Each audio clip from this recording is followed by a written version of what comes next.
Ashamaa harka fuunee daawwattoota fi hordoftoota hariidii Adamtiyu akkam nagaa keessanii nageenya koo kan jaalalaa fi kabajaa bakka isin jirtanitti seenaadhaa qabu jecha egaa har'a ergaa atantamaa tokko isiniif qaba. Ergaa baay'ee atantamaa ta'ee fi wanta ani amma dura obsaan irra dabree ture tokko dhiyeessuu barbaada jechuudha. Gochoota fokkataa waan badaa waan ilmi namaa walirratti raawwanne biyya saudi-arabiyyaa keessatti walirratti raawwatamaa jira. Yeroo tokko yeroo lamaa fi sanii ol bira dabrinee jirra. Har'a garuu irraa dubbachuu barbaada jechuudha. Hamma xumura qophii kiyyaatti na waliin turan affeerraa kooti an reedii Adamtiyu namoonni YouTube channel kiyyaa faariyaa taatan subscribe godha. Egaan daawwattoota keenya maal isinitti fakkaate biyya saudi-arabiyyaa sanitti ilmi namaa obboleeyyan diina caalaa hammeenya hin jirre hammeenya hin taane walirratti adeemsisaa jiran. Yaa ummata keenya ilmi namaa keessattuu Oromoon addunyaa tanarra hanga jirtutti xalaata baay'ee qabda. Xalaatuma kee kana ka tuquu hin dandeenye akkamitti obboleessa kee irratti humna qabda yeroo hunda. Ummata keenya sila gara jabeenni dubartiidhaaf sanuu bar waan gaariif osoo taatee bareedadha. Dubartii irratti wal lolan. Dubartii dantaa ofiitiif shamarree dantaa ofiitiif yoo dhiirsa isiitillee kan ta'u taate yoo ka biraatillee kan ta'u taate osoo dhiirsa qabdu yoo dantaa isii nama biraa bira deemte dubartiin garuu kabajaa qabdi isiin kabajaa ofirraa buustee gara biraa deemte jette inni biraa sun maa itti gaafatama? Inni biraa immoo dhiirri jaarsoo qabaatuu isaa osoo beektu dubartii yoo bira dhufte dantaa waan sanii maaltu naqee ilmi namaa garaa walitti jabaatee ka siraa irraa ol deebisuu danda'u ka wal gorsuu danda'u akka horii akka loonii akka diinatti harka duubatti walidhee wal cafacafa. Dubartiin dubartii cafacafte argine saudi-arabiyyaa irratti irraan dubbanne dhiirri dhiira cafacafe nama tokkochaan nama meeqan cafacafan hin dubbanne hin callisne. Maaliif salphina kaakuun sheemii mee ilma namaa waan safuu cabse viidiyoo tana dhaggeeffadha viidiyoo safuu cabse. Dirqamaan harka duubatti hidhanii gajaraadhaan mataa gaditumaa irra deemanii obboleessa ofii kan loqoda ofii kan gandeessaa waan sin dhibu keessaa cafacafaa afaan baalageetiin bilbila bilbilii haasa jedhanii bilbiluma sanuuyyuu akka nama nagaa ta'uu fakkaadhu haasa jedhanii dubartii yaamsisan isillee achitti harka duubatti hidhanii tumuuf yoo inni waan biraa godhe in cafacafa. Afaan baalageetiin irra dabarsaa qofa. Afaan baalagee godhe jedhi yaaniin afaan baalageetiin dirqamaan waan harki isaa dura duubattiidhaa jiruuf godhe jedhii jedhanii qooyaa bicha.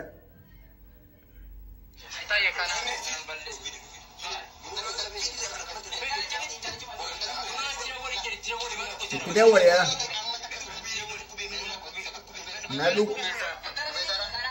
na dhukkube jedhiini haa dhuftu mushwaara qabattee na dhukkube jedhiini waan tokko dubbate inni dongoree eenyu koo du'aa jire jennaan achitti irra deebi'anii dhidhiitanii jechuudha. Inni biraa maal inni garaa kana keessa na dhukkubaa mushwaara nutu sii qabaa qooy bakka fofokkataa dabarsee bakka xiqqoo wannoo isin argisiisa.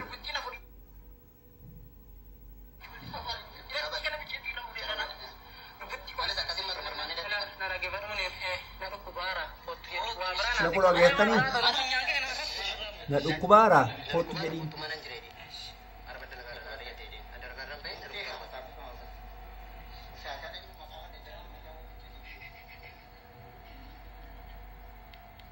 Na dhaggeeffadhaa bicha.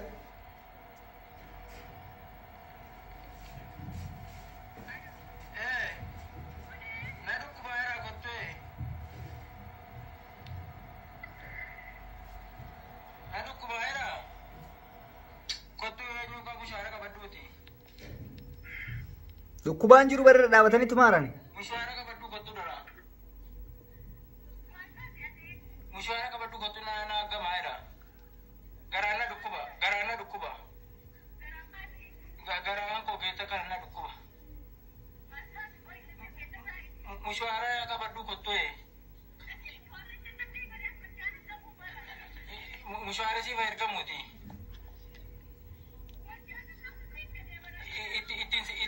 Ittiin dawwala.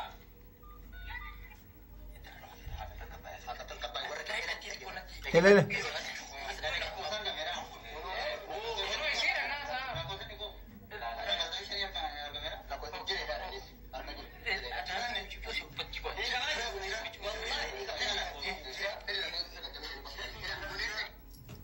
fokkataadha waan fokkataadha hunda yoo sin argisiise waan baay'ee fokkatuudha. Halbii akkatti mormarratti qaba harka isaa duubatti hidhanii ciibsanii fuulli isaa akkasiin argitan kana dhidhiite ilmi namaa hanga fedhe inshaallah waan fedhe gurbaan kun yoo godhe jara kenna afaan tokko dubbatanii mi sanuu nama ganda tokkooti mi gocha gara jabeenya raawwatee sanuu akka waan jabaa viidiyoo irraa waraabummaa barbaachise. Bargowwummaadha kun mee mucaa kana maangara gootu diina kee akkasis albaasu jiru san gadi baatee akkas maangoone. Maa gumaa gootota maan baafanne biyyuma jirtu sanitti gajawaa taate. Gochi akka kanaa Saudi Arabiyaa keessatti deddeebi'ee jira amma dura. Dubartiinis waliite viidiyoo kiyya qullaa si gadhiise viidiyoo kiyya maalii si gadhiise waliin jechuutti turan harka duubatti wal bobeessa. Waan gocha fofokkataa zayitii baa warra dafa'aa turan dubartiidhaaf jecha. Jara kenna. Dubartiin takka gaafuma duraatu yoo si jaallattee jiraatte nama biraa biraan deemtu. Yoo si jaallatte yoo dhugaan si jaallatte yoo si jaallattiin garuu hin deemti. Kanaaf akka isii si jaallanne beekii dhiisee ofirraa isima. Ila gorsan si gorsu. Dubartiin takka gaafa si jaallatte gara biraan deemtu yoo si jaallanne siinuu gara biraan deemti. Gaafa gara biraa deemte akka tabiraa taate baradhuutiin tabiraa fudhadhu isa dhiisi. Kanuma dhugaan jiru. Dhugaan jiru kanuma dhiirrillee si barbaadu yoo si hojii jiraatu si barbaadne gara biraa deemu. Si hin taane taanaan dhiisii biraa deemu maaltu caqaacaqe. Dachiin muluun Oromoodha, dachiin muluun dhiira, dachiin muluun dubartiidha. Kanaaf jettanii ilma namaa gocha bor rabbi birattis fudhatama hin qabne wal gochuun kun gaarii miti. Dubartii dhimma ofiitiif yoo obboleettii tee taates, yoo jaartii tee taates, yoo fira kee taates fedhaan eega bira dhayxee namni kun hin gudeenne biyya ormaatitti wal gudeeduu wal dirquun hin jiru. Fedha waan hunduu. Fedhaan waan san godhanii kaanii eegasii yakkamaa nama godhanii waan hin kana akka kanaa gochuun sheemii guddaadha yaa jiran. Deematanii diina keessaa irratti waan akkasii godha. Diina baay'ee qabdanii. Diina keessan akkas sogootanii das namadha. Garuu hin dandeessan diina keessan namni diina akkas godhu hin jiru. Walii qofa wal danda'an. Kun gocha suukaneessa fi gocha fokkataa ilma dhiiraa harka duubatti hiitee intala dubartii harka duubatti hiitee nama baay'eedhaan waan hin taane jedhi dirqamaan jechaanii sooshaal miidiyaa irratti fiduun qaanyii guddaadha. Sooshaal miidiyaa irratti hin gadi hin deemina. Isuma sanuu sooshaal miidiyaa irratti maa fiddan gootanii maa fiddan bakka. Kun bar salphinni isa nama sana odoo hin taane salphina keessanii kun kanama tumamee sanii miti. Namni tumame sun akkuma namni kamuu nama godhu yoo wal jaalachuus ta'e wal jaalachuu yoo jaartii fuudhus ta'e yoo qunnamus ta'e akkuma nama kamuutu itti godhe. Kun waan addunyaarra jirudha. Zaahiraan baane malee. Kun immoo saala guddaadha isiniif qaanyii guddaadha isiniif waan ilmi namaa ilma namaatti irraan eeggamneedha kun. Gocha fokkataa bifa kana fuutanii miidiyaatti asii fidina.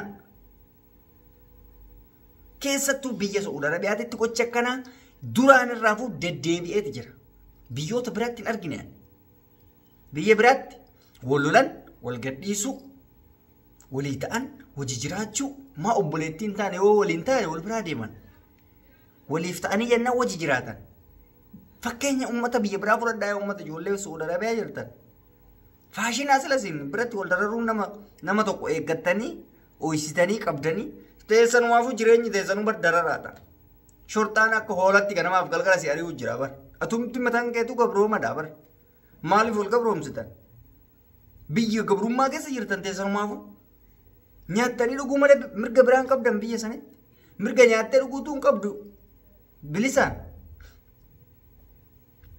Duuba biyya akka kanaa keessa teettee gaafa wal gabroomsitu xiqqoon saalfattu yaa uummata. Waliif naatoo qabaadha. Waliif naatoo qabaachuun gaariidha. Ilmi namaa ilma namaati irratti hammeenya gochuun fafa hin barbaachisu. Danda'amu gorsuu, dadhabamu waan san irraa dhiisu. Sinii gala. Amma ka ammaa kun fakkeenya bakka dubartiidhaaf ta'e hin beekamu. Dubartii masan ofirraa dhiisi bakka isin jaallannee miti. Maal dirqamaan isii hojii jiraattaatti. Isiinuu si gattee si tuffattee si biraa deemte akkamitti hojii jiraachuuf deemte deebite.